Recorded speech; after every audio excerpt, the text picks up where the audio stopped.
नमस्कार दोस्तों, स्वागत है आपका योगदान एकेडमी में। आज हम परीक्षा धाम सीरीज़ का 25वां चैप्टर जो कि मध्य प्रदेश राज्य नीति आयोग और पंचवर्षीय योजना करने वाले हैं। तो मैं आपको बताती हूँ कि जो भारत के विकास की कहानी है वो सिर्फ एक योजना नहीं है, ये एक सोच है। योजनाबद्ध तरीके से सोच का विकास है। तो इसी सोच को दिशा देने के लिए पहले पंचवर्षीय योजनाओं की शुरुआत की गई थी, लेकिन फिर उसकी भूमिका और आधुनिक रूप को जो निभा रहे हैं वो है नीति आयोग। तो नीति आयोग आया। अब जहाँ पंचवर्षीय योजना का ब्लूप्रिंट तैयार कर रही थी, वहीं नीति आयोग क्या करता है, जो कोऑपरेटिव फेडरलिज्म है तो उसके माध्यम से जो सारे राज्य हैं उनको मिला के विकास को एक नई दिशा देते हैं।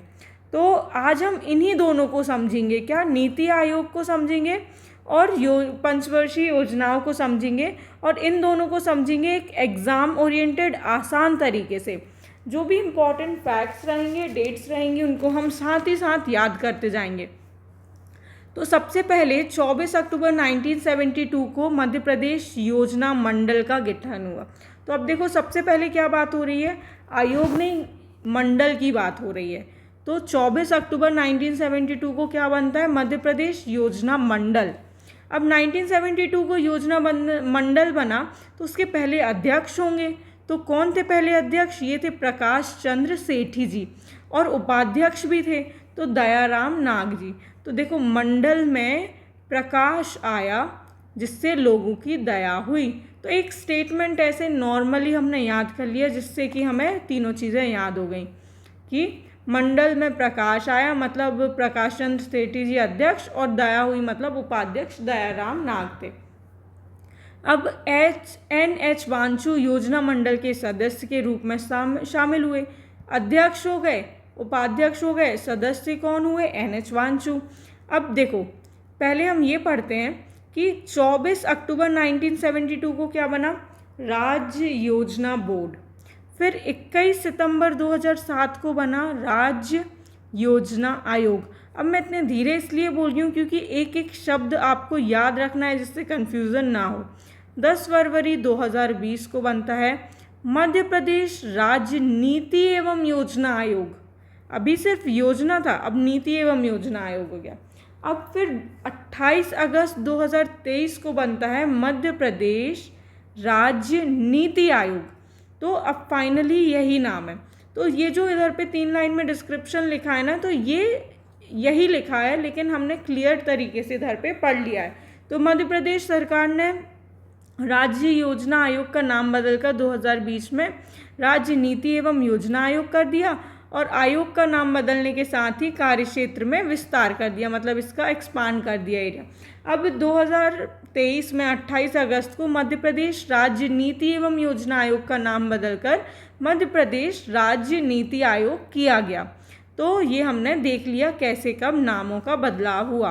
अब नीति आयोग और योजना आयोग के संबंध में काम क्या करते हैं ये, तो देखो, सबसे पहला इनका काम है कि जो आकांक्षी ज़िले हैं इनकी मॉनिटरिंग करते हैं। तो ये सबसे अहम जिम्मेदारी है। तो नीति आयोग द्वारा चयनित कुछ आकांक्षी ज़िले हैं, इनको बोलते हैं एस्पिरेशनल डिस्ट्रिक्ट्स, तो उनको सरकार ने चुना है। तो अब इनके विकास खंडों में शिक्षा, स्वास्थ्य, इंफ्रास्ट्रक्चर, कामकाज को मॉनिटर करने का काम करेगा ये, और जहाँ भी सुझाव की ज़रूरत है तो वहाँ पे सुझाव भी देगा। फिर CM डैशबोर्ड का संचालन, तो एक मुख्यमंत्री और मुख्य सचिव द्वारा चुनी गई महत्वपूर्ण योजनाओं की समीक्षा करने के लिए एक CM डैशबोर्ड का संचालन करेगा नीति आयोग। अब नीति आयोग की क्रियान्वयन एजेंसी तो कौन है ये, तो दिशा निर्देश सुझावों को लागू करना जो कि राज्य आयोग से होगा। तो कौन करेगा, राज्य आयोग। फिर राज्यों की रैंकिंग पर रिसर्च करना, तो इसके साथ जो नीति आयोग है ना, तो अलग अलग विषयों पर राज्यों की रैंकिंग प्रदेश के आयोग को रिसर्च करेगा कि किसकी क्या सूचकांक है, मानव विकास सूचकांक, और भी जो अहम मुद्दे हैं उन सब पे बात की जाएगी। फिर अंतर्राष्ट्रीय संस्थाओं के साथ समन्वय, तो देखो इतना सारा काम हो रहा है तो हमें अदर नेशंस हैं उन सब की भी हेल्प और कोऑपरेशन की ज़रूरत पड़ेगी, आदान प्रदान होगा। तो ये अंतर्राष्ट्रीय संस्थाओं के साथ भी समन्वय करेंगे। कौन, आयोग UNDP, एनसेफ, यूनिसेफ अंतर्राष्ट्रीय संस्थाओं के साथ भी ये समन्वय करेंगे। तो हमने देखा इनके क्या क्या काम थे किसके, नीति आयोग के। अब कुछ चीज़ें समाचार पत्रों से भी पता चलती हैं। तो मध्य प्रदेश राज्य नीति एवं योजना आयोग के उपाध्यक्ष वर्तमान में कौन है, तो ये हैं सचिन चतुर्वेदी जी। आप याद रखेंगे, ये करंट का क्वेश्चन बन सकता है। अब देखिए इसका स्वरूप क्या है, स्ट्रक्चर क्या है नीति आयोग का। तो सबसे पहले हम देखते हैं कि अध्यक्ष और उपाध्यक्ष है। तो मुख्यमंत्री जो है वो इसका पदेन अध्यक्ष हो जाता है। तो मुख्यमंत्री है तो अपने आप अध्यक्ष बन जाएगा। उपाध्यक्ष मध्य प्रदेश राज्य नीति आयोग का ये उपाध्यक्ष है। अब पदेन उपाध्यक्ष 3 होंगे। तो कौन कौन होंगे पदेन उपाध्यक्ष, तो होगा मंत्री योजना आर्थिक एवं सांख्यिकी विभाग के, जो मंत्री वित्त विभाग के हैं, और उपाध्यक्ष हैं जो अटल बिहारी वाजपेयी सुशासन एवं नीति विश्लेषण संभाग के संस्थान के। तो ये 3 हो जाएंगे पदेन उपाध्यक्ष। एक होगा अंशकालीन अध्यक्ष। कौन, विभिन्न क्षेत्रों में विशेष ज्ञान रखने वाले 3 व्यक्ति जो कि माननीय मुख्यमंत्री जी द्वारा दिए जाएंगे वो नाम। तो ये 3 हो जाएंगे कौन, अंशकालीन सदस्य। अब सदस्य कौन कौन होगा इसका, तो होगा मुख्य सचिव मध्य प्रदेश शासन का, अपर मुख्य सचिव जो कि प्रमुख सचिव या वित्त विभाग का होगा, फिर अपर मुख्य सचिव या फिर प्रमुख सचिव योजना आर्थिक एवं सांख्यिकी विभाग के होंगे, और मुख्य कार्यपालक अधिकारी अटल बिहारी वाजपेयी सुशासन एवं नीति विश्लेषण संस्थान के। ये सारे जो लोग होंगे वो सदस्य होंगे। अब एक सदस्य सचिव पद भी होगा। तो ये कौन होंगे, ये मुख्य कार्यपालक अधिकारी मध्य प्रदेश राज्य नीति आयोग के CEO ये होंगे सदस्य सचिव। तो हमने ये सारे देख लिए कि इनका स्ट्रक्चर स्वरूप कैसा होगा नीति आयोग का। अब हम देखते हैं पंचवर्षीय योजना। तो सबसे पहले हमने नीति आयोग की बात की कि ये समझा कि कैसे नीति आयोग आया, पहले क्या था। दूसरी चीज़ हमने क्या देखी, इसके कार्य क्या हैं, और तीसरा हमने इसका स्ट्रक्चर देख लिया। अब हम बात करेंगे कि पहले क्या था, मतलब पंचवर्षीय योजना। तो जो भारतीय योजना आयोग की सिफारिश पर मध्य प्रदेश में 24 अक्टूबर 1972 को एक अधिसूचना जारी करके एक मध्य प्रदेश योजना मंडल का गठन किया गया था। अब देखो एक बार आप मुझे कमेंट सेक्शन में बताओ कि कैसे कैसे जो हमने पिछले पेज में पढ़ा है कि कैसे इसका फाइनल नेम पड़ा और उनकी डेट, जिससे आपको फाइनल नेम और डेट उसकी क्या है वो याद हो। सारा नहीं बताना है, बस फाइनल नेम और डेट बताना है। अब राज्य मुख्यमंत्री योजना मंडल के पदेन अध्यक्ष कौन, और राज्य के योजना मंत्री उपाध्यक्ष होते हैं। अब योजना मंडल के प्रथम अध्यक्ष हमने क्या बोला था, प्रकाश ने दया की, तो प्रकाश चंद्र सेठी, और उपाध्यक्ष दयाराम नाग जी थे। राज्य योजना मंडल के वर्तमान अध्यक्ष कौन है, तो वो मुख्यमंत्री डॉक्टर श्री मोहन यादव जी हैं। 2020 में राज्य योजना मंडल का नाम बदलकर, जो हमने पहले बताया था कि राज्य नीति योजना आयोग कर दिया, फिर मध्य प्रदेश राजनीति आयोग कर दिया गया बाद में। अब मध्य प्रदेश की जो स्थापना है वो होती है 1 नवंबर 1956 को। तो मध्य प्रदेश आर्थिक नियोजन का आरंभ तीसरी पंचवर्षीय योजना में माना जाता है। ये एक बहुत इम्पॉर्टेंट फैक्ट है। तो आप कैलकुलेट भी कर सकते हैं 1956 से, लेकिन आप अपने दिमाग में बैठा लीजिए क्योंकि ये डायरेक्ट फैक्ट्स कभी भी पूछ लिए जाते हैं। अब देखो पंचवर्षीय योजना है, ये MPPSC कोई भी एग्ज़ाम कराता है तो इससे कहीं ना कहीं क्वेश्चन पूछते ही रहते हैं। तो सबसे पहले हम देखते हैं पहली पंचवर्षीय योजना होती है 1951 से 56 तक। तो इसमें कृषि को बढ़ावा देना, तो जो सेंट्रल गवर्नमेंट थी केंद्र सरकार, तो उधर पे भी कृषि को बढ़ावा दे रहे थे, तो यहाँ पे भी इसकी तर्ज पे कृषि को बढ़ावा दिया। तो देखो चांदनी ताप विद्युत केंद्र की स्थापना की गई। जो चांदनी ताप विद्युत केंद्र कब स्थापना की गई, तो 1953 में। कहाँ पे, बुरहानपुर में। तो देखिए इसमें आपके 3 फैक्ट तैयार हो गए।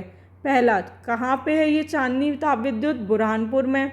और ये क्या है, तो ताप विद्युत केंद्र है। कब हुआ था, 1953 में हुआ था। किस योजना में हुआ था, तो पहली में हुआ था।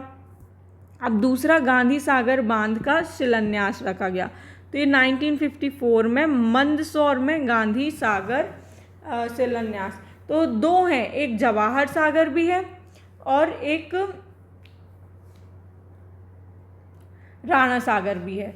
तो ये तीनों जो हैं गांधी सागर, राणा सागर, जवाहर सागर लाइन से बने हुए हैं। अब दूसरी है हमारी 1956 से 61 तक दूसरी पंचवर्षीय योजना। तो केंद्र सरकार की तर्ज पर क्या हुआ, इधर पे उद्योग को बढ़ावा देने की बात की गई। अब यहाँ पे गांव तक विद्युत पहुँचाने का मतलब इलेक्ट्रिसिटी पहुँचाने का भी लक्ष्य रखा गया। तो नेपानगर नेशनल न्यूज़ प्रिंट कारखाना ये राष्ट्र को समर्पित किया गया। इसका ईयर क्या है, तो ये किया 1956 को। फिर रतलाम में पावर अल्कोहल प्लांट स्थापित किया, ये किया 1960 में। तो विद इन इसी टाइम पीरियड के अंदर होंगे। तो एक चीज़ 1956 में हुई और एक चीज़ 1960 में हुई।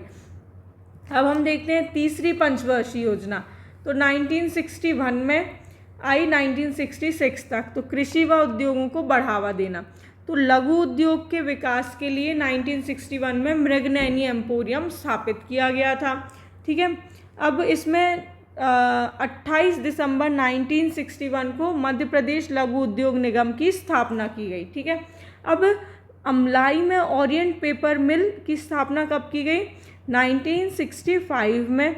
और उज्जैन में कपास के बिनौले से तेल निकालने का कारखाना स्थापित किया गया।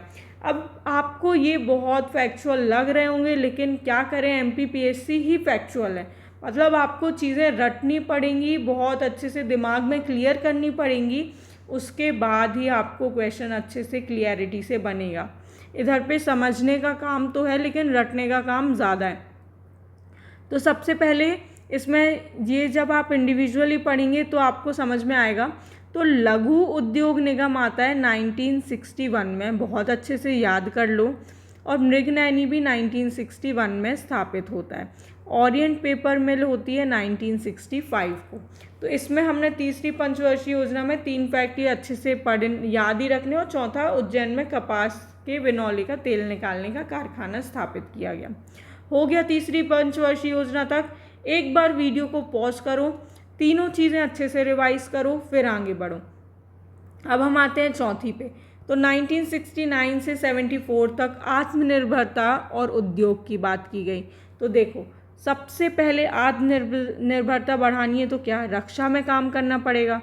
तो रक्षा के लिए हमने क्या किया कि रक्षा शहर जो कि जबलपुर को बोलते हैं, उधर पे आयुध वाहन फैक्ट्री की स्थापना की। कब की, 1969 में। रक्षा शहर जबलपुर में आयुध वाहन फैक्ट्री 1969। दूसरी चीज़ क्या हुई, आत्मनिर्भरता तो हो गई।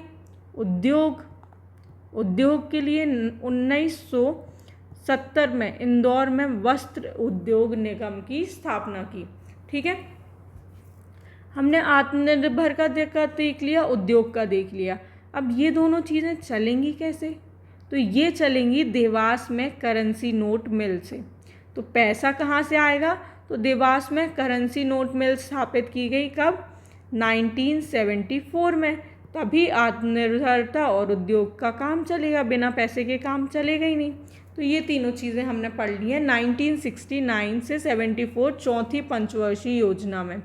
रक्षा शहर जबलपुर, आयुध वाहन फैक्ट्री 1969, 1970 वस्त्र उद्योग इंदौर और देवास करेंसी नोट मिल 1974।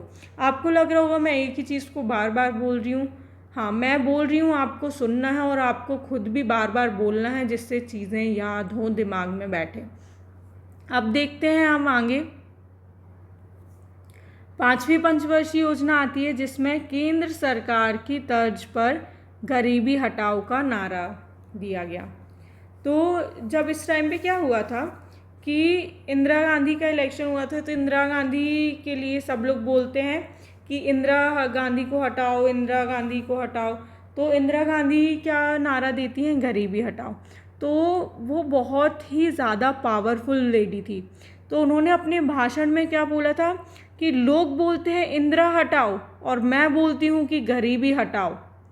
तो इस प्रकार उन्होंने इलेक्शन कैंपेन गरीबी हटाओ पे रखा था। और ये पांचवी पंचवर्षीय योजना थी।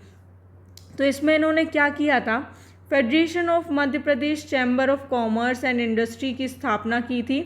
कब की थी, ये 1976 में हुई थी। और भोपाल में मध्य प्रदेश निर्यात निगम 1977 में आया था। तो भोपाल में मध्य प्रदेश निर्यात निगम 1977 में। अब छठी पंचवर्षीय योजना आती है, तो ये है सिंचाई और विद्युत उत्पादन से, मतलब इलेक्ट्रिसिटी जनरेशन से, और अवनालिका अपारदन को रोकने का लक्ष्य था। तो देखो सबसे पहले क्या हुआ, इधर पे इंदिरा सागर बांध का शिलान्यास रखा गया और 1 नवंबर 1984 को मध्य प्रदेश में रेशम संचालनालय का गठन किया गया। ठीक है, तो ये दोनों चीज़ें होती हैं छठवीं में। सातवें में आते हैं, तो सातवें का ईयर है 1985 से 90 तक, सातवीं पंचवर्षीय योजना। तो ये सिंचाई, बाढ़ नियंत्रण, फ्लड कंट्रोल और विद्युत को प्राथमिकता, इलेक्ट्रिसिटी को। अब देखो जब इलेक्ट्रिसिटी की इतनी बातें कर रहे हैं तो इनको थर्मल पावर प्लांट भी लगाना पड़ेगा। हाँ, तो इन्होंने लगाया। तो इसमें देखते हैं कि 1987 में विंध्याचल ताप विद्युत केंद्र सिंगरौली में रूस की सहायता से स्थापित किया गया और इसकी 4760 मेगावाट कैपेसिटी है जनरेट करने की। अब आगे देखते हैं हम इसमें और क्या किया गया कि जो 1988 में है, तो NFL, जो NFL है ना, ये USA और इटली की सहायता से विजयपुर में बनाया गया था। तो ये कब होता है, 1988 में NFL की प्रारंभ हुआ विजयपुर में, और 1989 में भोपाल कोच फैक्ट्री की स्थापना हुई, भोपाल कोच फैक्ट्री।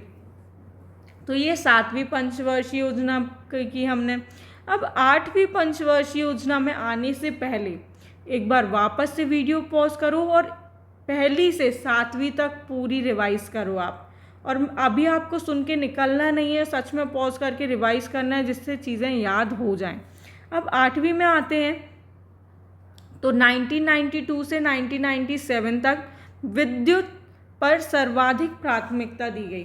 तो इंडस्ट्री स्किल के लिए इंदौर में इंडो जर्मन टूल रूम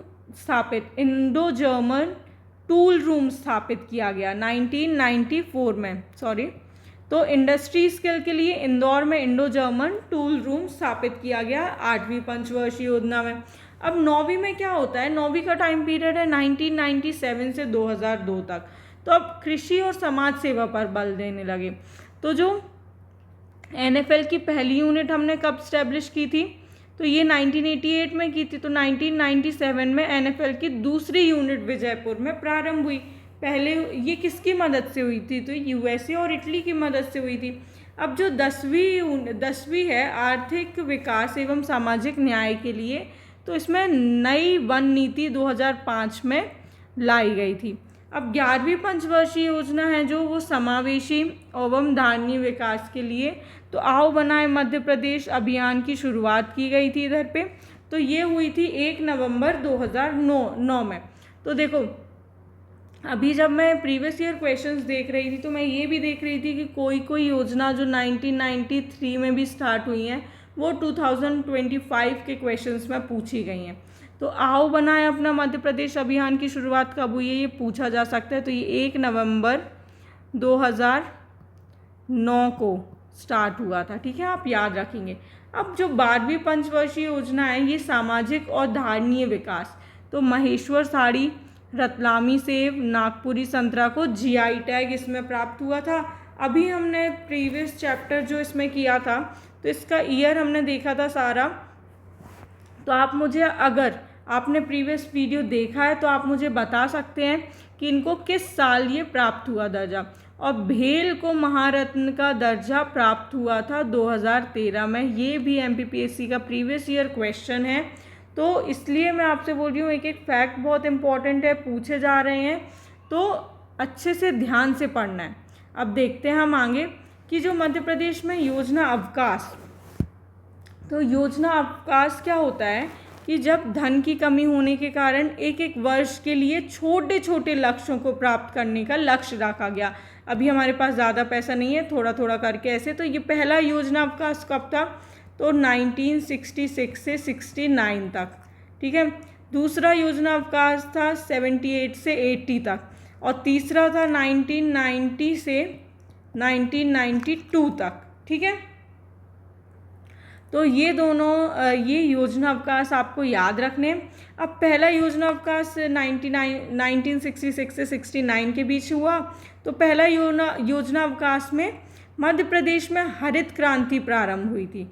तो 66-67 में मालवा क्षेत्र में ग्रीन रिवॉल्यूशन आया था।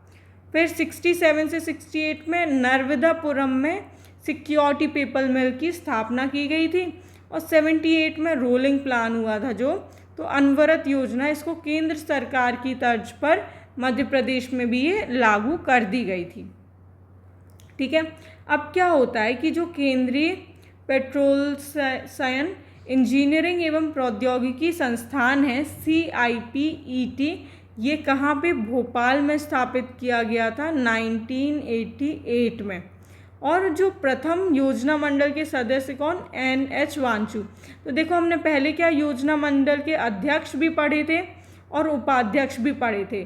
प्रकाश ने दया की, तो ये दोनों, और इसके सदस्य कौन थे, NH वांचू जी शामिल किए गए थे। अब प्रथम पंचवर्षीय योजना में कुल व्यवसाय वास्तविक व्यय क्या था, 83.66 करोड़।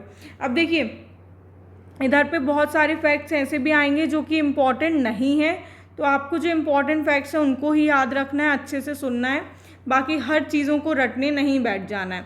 मध्य प्रदेश योजना में मध्य प्रदेश पंचवर्षीय योजना में महाकौशल क्षेत्र में सर्वाधिक 48.17 करोड़ रुपए आवंटित किए गए हैं। 8वीं पंचवर्षीय योजना थी जो उसमें विद्युत पर सर्वाधिक व्यय किया गया है। ये हमने देखा था कि उसमें इलेक्ट्रिसिटी जनरेशन पे बहुत फोकस था। Madhya Pradesh state data centre कहाँ पे है, तो भोपाल में है। इम्पॉर्टेंट पॉइंट है ये, Madhya Pradesh state data centre Bhopal में स्थापित है। अब इसमें इंदौर भी ऑप्शन में आएगा, लगेगा इंदौर में हो सकता है, नहीं, लेकिन ये भोपाल में ही है। मध्य प्रदेश लोक सेवा गारंटी अधिनियम 2010 में संयुक्त राष्ट्र संघ का लोक सेवा पुरस्कार 2012 प्राप्त हो चुका था। मध्य प्रदेश तीर्थ दर्शन योजना की पहली यात्रा कहाँ, तो ये रामेश्वरम ले गए थे पहली यात्रा। मध्य प्रदेश पहला थैला ATM कहाँ पे, इंदौर शहर में है। तो ये बोल रहे 10 रुपये में आपको एक थैला मिलेगा ATM के थ्रू, और ये इंदौर में है। तो ये इसमें रिसाइकिल और ग्रीन और प्लास्टिक रिमूवल, इन सब चीज़ों को फोकस करके ये पहल उठाई गई।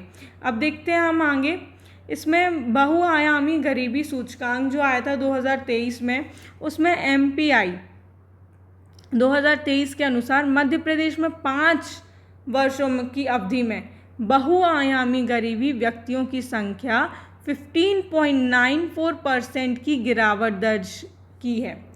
तो देखो पहले कितनी थी, अब ये तो बोल रहे हैं कि 15% माना जाए तो 16% अप्रॉक्स, क्योंकि 15.94 है, तो इसकी गिरावट हुई है। तो पहले कितनी थी, 37.57% थी, लेकिन अब कितनी बची है, तो ये अब बची है 20.63% हो गई है।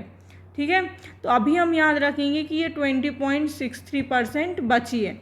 अब बिहार के बाद मध्य प्रदेश में भारत के सभी राज्यों में गरीबी के अनुपात में तेजी से कमी देखी गई है। अब मध्य प्रदेश में गरीबी की तीव्रता भी अब पहले कितनी थी, 47.27% से घटकर 43.70% हुई है। तो ये गरीबी की तीव्रता भी हटी कि कितनी तेज़ी से गरीब लोग कम हो रहे हैं। मध्य प्रदेश में बहुआयामी गरीबी 1.36 करोड़ लोग रेखा से बाहर निकले हैं, इतने लोग गरीबी रेखा से बाहर निकल चुके हैं। अब देखो कुछ फैक्ट्स इधर पे आते हैं कि जो शीर्ष 5 बहुआयामी गरीबी जनसंख्या वाले राज्य थे, तो वो कौन से थे, तो ये थे बिहार। तो सबसे पहले बिहार था जहाँ पे ज़्यादा जनसंख्या गरीब वाले, फिर दूसरे झारखंड, फिर मेघालय, फिर उत्तर प्रदेश, और 5वें नंबर पे है MP। लेकिन अब देखो, अब हम क्या देख रहे हैं कि बहुआयामी गरीबी में तेज़ी से कम करने वाले राज्य, अभी तो हमने देख लिया किसके पास है, अब किसने तेज़ी से कम किया, तो इसमें मध्य प्रदेश दूसरे स्थान पे आया है। पहले स्थान पे कौन है, बिहार ने सबसे ज़्यादा तेज़ी से कम किया, फिर आता है मध्य प्रदेश। फिर उत्तर प्रदेश, उड़ीसा और राजस्थान। तो हमें याद रखना है सेकेंड प्लेस पे है एमपी।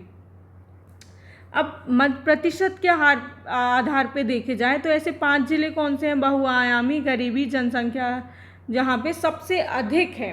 तो जो हमने इधर पे नेशनल लेवल पे देखा था, अब हम उसको इधर पे जिले में देख रहे हैं। तो सबसे ज़्यादा क्या है, झाबुआ। झाबुआ में 49.62% है जो लोग गरीब हैं। फिर अलीराजपुर, श्योपुर, डिंडौरी और बड़वानी। तो ये आप देख सकते हैं बहुत ध्यान से कि झाबुआ, अलीराजपुर, श्योपुर, डिंडौरी और बड़वानी ये प्रतिशत के आधार पे हैं। और प्रतिशत के आधार पे ऐसे 5 जिले जहाँ पे सबसे कम है। तो सबसे कम कहाँ पे, इंदौर में। इंदौर में मात्र 5.83 पीपल हैं जो कि पुअर हैं। फिर भोपाल में 6%, ग्वालियर में 9%, नीमच में 9% और ये सीहोर में 12%। तो सबसे ज़्यादा झाबुआ, सबसे कम इंदौर। झाबुआ में 49%, इंदौर में 5%। ठीक है। अब देखे जाए शीर्ष 5 जिले जहां बहुआयामी गरीबी में कमी आई है। तो कमी कहाँ पे आई है, तो देखो MPPSC 2024 में ये पूछा भी गया है कि अलीराजपुर में कमी आई है कितनी, 31.05%। फिर बड़वानी, खंडवा, बालाघाट और टीकमगढ़ ये ज़िले हैं जहाँ पे कमी आई है। यहाँ जो प्रतिशत के आधार पे जहाँ सबसे कम है तो इंदौर, भोपाल, ग्वालियर, नीमच, सीहोर। इंदौर आप याद रखेंगे अच्छे से। फिर प्रतिशत के आधार पे जहाँ पे सबसे अधिक हैं तो झाबुआ याद रखेंगे, अलीराजपुर, श्योपुर, डिंडौरी, बड़वानी। और बहुआयामी में सबसे तेज़ी से कम करने वाला तो बिहार है, दूसरे नंबर पे है मध्य प्रदेश। और 5 जिले हैं जहाँ पे गरीब हैं तो उसमें 5वें स्थान पे मध्य प्रदेश आता है। तो ये हमने देख लिया है बहुआयामी गरीबी सूचकांक 2023। तो इस तरीके से हमने देखो ये देखा योजना आयोग और पंचवर्षीय योजनाओं का दोनों का देखा। तो समय के साथ जो प्लानिंग का तरीका बदल गया है कि पहले ऐसे प्लानिंग होती थी, अब इस तरीके से प्लानिंग होती है। लेकिन जो लक्ष्य है इनका वो क्या है, वो तो एक ही है ना कि बैलेंस्ड और इंक्लूसिव तरीके से डेवलपमेंट करना है देश का भी और हमारे स्टेट का भी। तो लक्ष्य एक ही, और हमारा लक्ष्य है कि आपके सफलता में हमारा योगदान हो। तो इसलिए आप हमारा टेलीग्राम चैनल ज्वाइन करें और पढ़ते रहें, शेयर करते रहें। Thank you.